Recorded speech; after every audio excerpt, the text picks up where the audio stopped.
पशुओं की फीड बनाने के लिए अनाज के तौर पे मक्का बेहतर है या गेहूं बेहतर है, बस इसी को डिस्कस करते हैं। तो बने रहिए मेरे साथ इस वीडियो में। जैसे कि हमें सभी को पता है कि एक दाना बनाने के लिए, एक फीड बनाने के लिए, पशु का आहार बनाने के लिए हमें तकरीबन 40% तक अनाज डालने पड़ते हैं एक संपूर्ण दाना बनाने के लिए, राइट।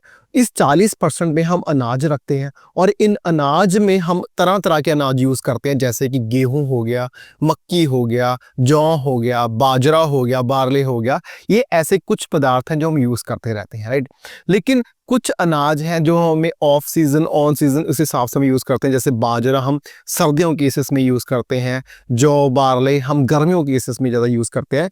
लेकिन जो कुछ अनाज हैं जैसे कि मक्का और गेहूं हम रेगुलर बेसिस पे यूज करते हैं।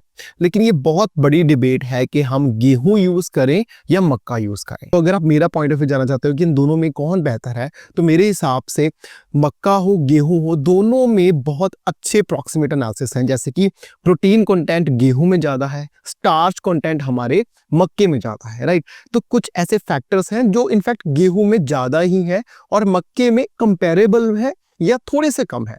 और स्टार्च कंटेंट की अगर बात की जाए तो वो मक्के में ज्यादा है। अब हम बात करते हैं कि ये अनाज हम क्यों डाल रहे हैं। ये अनाज हम पशु इसलिए डाल रहे हैं ताकि पशुओं को एनर्जी मिले। प्रोटीन कंटेंट के लिए हम अनाज नहीं डाल रहे, क्योंकि प्रोटीन कंटेंट पूरा करने के लिए तो हम अलग से खले इस्तेमाल कर रहे हैं, राइट। आमतौर फार्मर जैसे नॉर्थ इंडिया साइड में सबकी गेहूं की खेती होती है, तो फार्मर सोचता है क्यों ना मैं अपनी फीड को थोड़ा सा सस्ता, थोड़ा सा किफायती कर लूं। तो वो क्या करता है कि अपनी फीड में, अपने दाने में गेहूं का ज्यादा मात्रा रखता है मक्के के हिसाब से, राइट, क्योंकि उसको थोड़ी सस्ती पड़ेगी। लेकिन ओवरऑल जब हमने इसका ह्यूमन फर्मेंटेशन देखा कि जैसे गेहूं और मक्का पशु ने खाया तो क्या आफ्टर इफेक्ट्स आए, उसके आधार पे मैं आपको बोलूंगा कि जो गेहूं है वो आपके पशु के लिए इतना फायदेमंद नहीं है जितना कि मक्का है। अब जैसे हम मक्का खिलाएंगे पशु को, 60% बड़े पेट में डाइजेस्ट हो जाएगा, फर्मेंट हो जाएगा और बाकी 40% आंतड़े में जाके वो अब्जॉर्ब होगा। लेकिन गेहूं के केस में क्या है कि 90% ही गेहूं हमारा सारा फर्मेंट हो जाता है ह्यूमन में।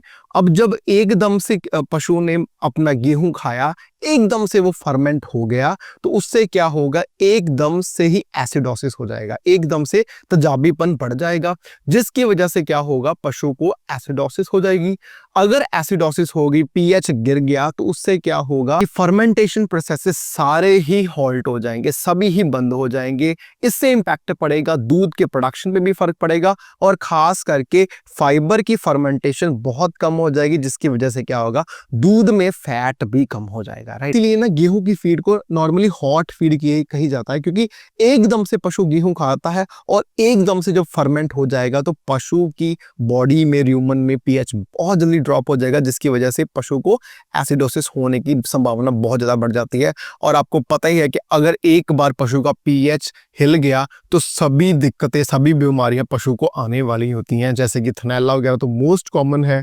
पशुओं में दूध का ड्रॉप होना, दूध में फैट ड्रॉप होना, ये बहुत मोस्ट कॉमन है जो साइड इफेक्ट्स निकल के आते हैं अगर हम गेहूं को इस्तेमाल करते हैं। तो अगर आप फीड बनाने जा रहे हो, 40% अनाज रखना है, तो उसमें आप 40 में से 10 किलो तक ही आप गेहूं रखो, बाकी आप सारा अनाज मक्के वगैरह ही यूज करो, क्योंकि अच्छा स्टार्च कंटेंट है और धीरे धीरे टूटेगा ह्यूमन में, जिसकी वजह से वो प्रॉपरली अब्सॉर्ब भी हो पाएगा और पीएच में इतना ड्रास्टिक ड्रॉप नहीं आएगा। स्टार्च कंटेंट तो मक्के में ज्यादा है ही है, तो इसलिए हमारा मक्के को यूज करना बहुत फायदेमंद रहेगा अगर हम अनाज में ही इसकी बात करें, राइट। ये तो हो गया पर्सनली फॉर्म में कि अगर आप कोई डेयरी फार्म चला रहे हो, छोटा हो बड़ा हो, आपने फीड बनानी है, तो आपके लिए जो सबसे बेस्ट रहेगा वो मक्का ही रहेगा। लेकिन स्टडीज आजकल ये बता रही हैं, जैसे कि बहुत सस्टेनेबिलिटी प्रोजेक्ट्स चल रहे हैं हमारी देश में, ताकि ग्रीन हाउसेस गैसेस का इफेक्ट कम किया जाए।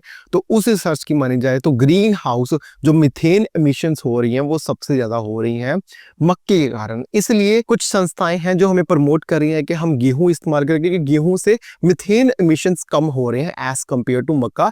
लेकिन पर्सनलाइज्ड अगर डेयरी फार्म के मुनाफे की बात की जाए, दूध प्रोडक्शन की बात कही जाए, पशु की हेल्थ की बात की जाए, पशु में दूध की फैट की बात की जाए, तो अनाज के तौर पे मक्का सबसे अति उत्तम है, राइट। तो ये था मेरा एक कंपैरिजन मक्के और गेहूं में। अगर आपके कोई सुझाव हो या आप कुछ और जानना चाहते हो इस टॉपिक के बारे में तो please let me know in my comment section या मेरी मेल आईडी drtomber@gmail.com या आप मेरा व्हाट्सएप हेल्पलाइन नंबर पर व्हाट्सएप भी कर सकते हो।